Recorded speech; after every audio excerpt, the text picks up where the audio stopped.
Dans quelques mois, le 1er janvier 2022, la France présidera officiellement le Conseil de l'Union européenne et ce n'est sans doute pas un hasard du calendrier si le Collège de France a créé une nouvelle chaire intitulée Langues et cultures en Europe. Et ce n'est pas tout. C'est jeudi 20 et 21 octobre, le prestigieux établissement organise un colloque qui s'appelle Inventer l'Europe, colloque notamment organisé par William Marx qui est notre invité. Bonsoir. Bonsoir. Soyez le bienvenu. Vous êtes écrivain, essayiste, critique et historien de la littérature. Au Collège de France, vous êtes donc titulaire de la chaire de littérature. Alors on va commencer par une actualité brûlante puisque l'on parle d'Europe. Il y a eu hier, vous le savez sans doute, des milliers de manifestants, des dizaines de milliers de manifestants à Varsovie pour défendre l'Europe alors même que la Pologne ne reconnaît plus la suprématie absolue du droit européen sur le droit polonais. Les précisions d'Anaïs Furtad. Une foule immense de drapeaux bleus européens en plein cœur de Varsovie. Des dizaines de milliers de Polonais sont descendus dans la rue pour défendre l'appartenance de leur pays à l'Union européenne. Même s'il affirme vouloir rester dans l'Union européenne en tant que pays membre, le gouvernement du PiS fait tout pour que nous n'y restions pas.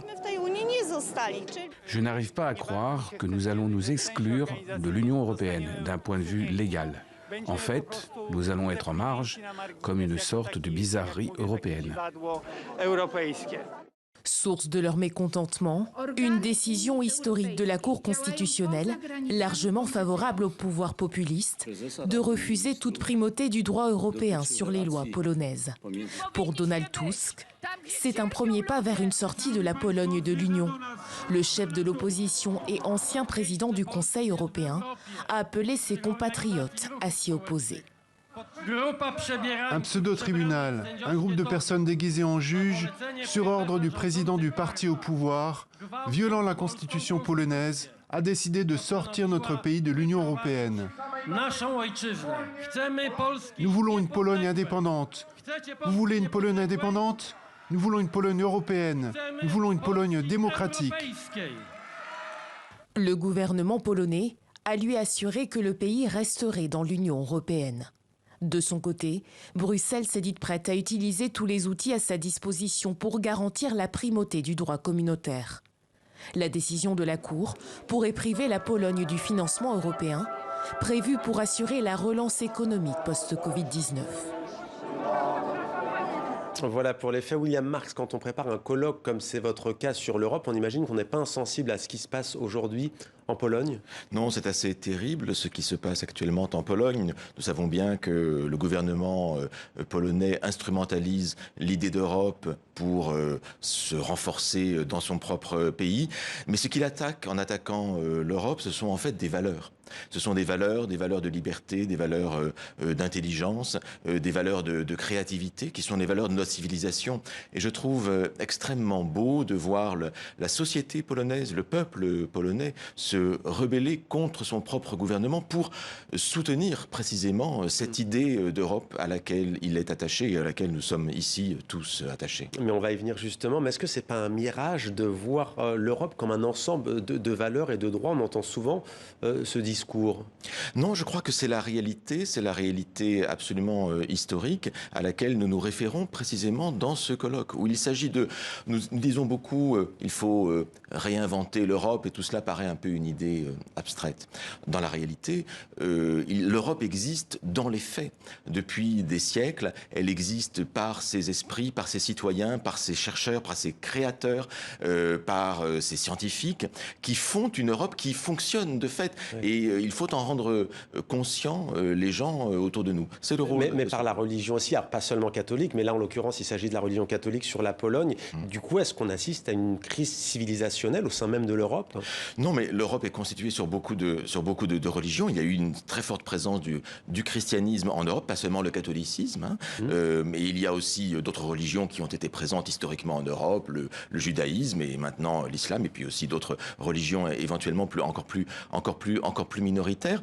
Mais l'idée moderne d'Europe s'est constituée précisément sur cette idée d'un dialogue entre les idées. Un dialogue entre les conceptions même de la société. Mais pour qu'il y ait dialogue, il faut qu'il y ait cet espace de dialogue qui est l'espace européen. Et là, ce qui se passe en Pologne, me semble-t-il, nous montre ce désir, au bout du compte, d'un dialogue vers quelque chose qui serait une plus grande intelligence, mais au sens fort du terme, c'est-à-dire une compréhension entre les peuples, entre les visions du monde et les visions de la société. Alors il y a ces tensions, vous l'avez dit, il y a aussi cette volonté qu'on entend souvent de réinventer, de refonder l'Europe, de lui impulser un nouveau souffle. Vous dites qu'on ne pourra pas faire l'économie, on le verra sans doute dans votre colloque, à cette question, comment est née l'Europe et qui l'a inventée ? Mais qui l'a inventé? Mais ce sont les Européens eux-mêmes. Alors on pourrait faire l'histoire de l'Europe depuis l'Empire romain. C'est une idée très vieille et puis qui passe. On voit d'ailleurs Robert Schuman à l'image, l'un des pères fondateurs. Voilà, et qui passe aussi par la chrétienté, hein, par le christianisme. Mais l'invention moderne de l'Europe, je dirais qu'elle se fait au moment même où est créé le Collège de France. Et de cette manière, il y a là une sorte d'adéquation très forte entre le Collège de France et l'idée européenne. L'idée européenne, elle est dans l'idée du Collège. L'idée du Collège de France a été créée, je vous le rappelle, en 1530 par François Ier, précisément pour enseigner des langues étrangères qui n'étaient pas enseignées ailleurs, à la Sorbonne en particulier. Et donc, l'idée fondatrice, c'est bien celle d'une ouverture sur le monde et d'un dialogue avec l'ensemble de la communauté intellectuelle européenne, à savoir les humanistes.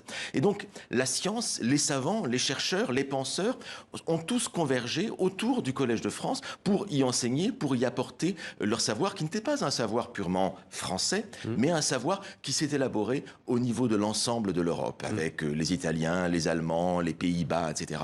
Et cette idée européenne, elle est vraiment, c'est une idée de la pensée et du savoir en train de se faire. Et qui dit Europe, dit Eurasie, il y a le Bosphore qui sépare, si l'on peut dire, le continent européen du continent asiatique. Et vous, la veille de ce colloque, vous allez recevoir Orhan Pamuk.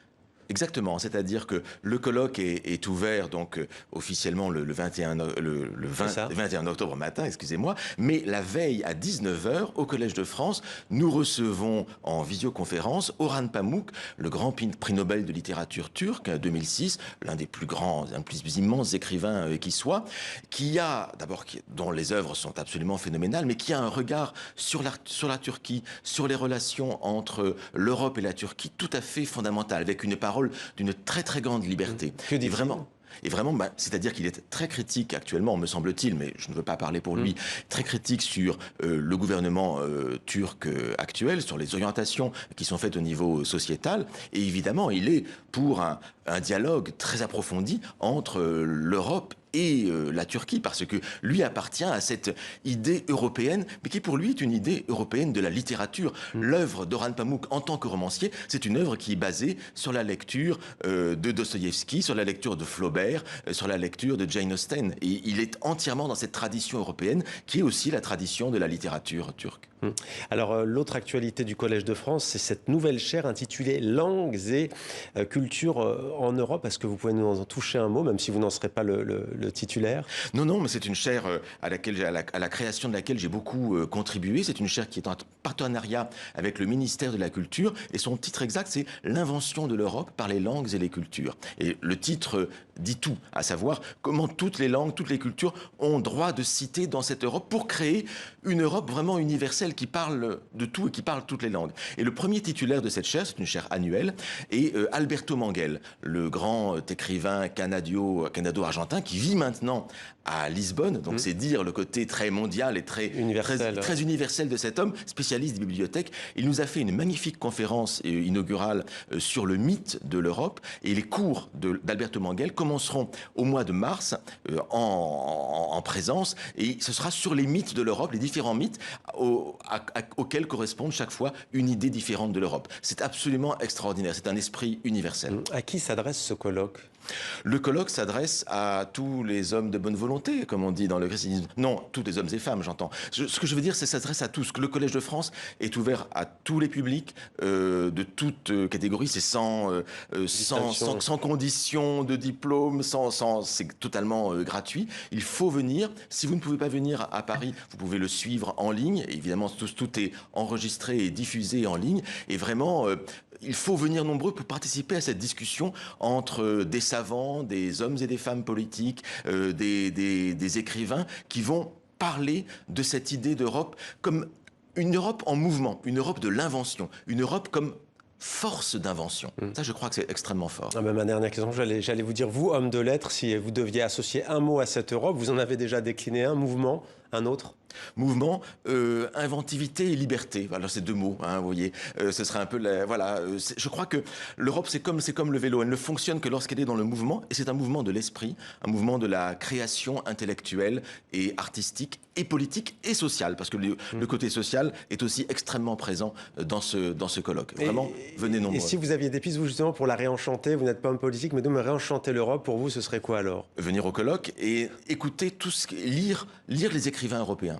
Ou qui sont dans les marges de l'Europe comme Orhan Pamuk. Parce que là, vous comprenez ce qui nous fait, ce qui nous relie, c'est-à-dire une humanité qui est une humanité européenne et des valeurs qui sont en vérité communes. Et donc le présentiel, c'est reparti, on peut venir au Collège de France réellement, après la pandémie. Réellement à fond. Il faut venir et les gens viennent. Il faut venir ou nous écouter en ligne. Merci beaucoup, William Marc, d'avoir été notre invité sur TV5 Monde. Donc on rappelle les dates, 20 octobre et 21 octobre, jeudi et vendredi, le 21 et 22 octobre. Et la veille, le 20 octobre avec Orhan Pamuk. Merci beaucoup, merci d'avoir été avec nous.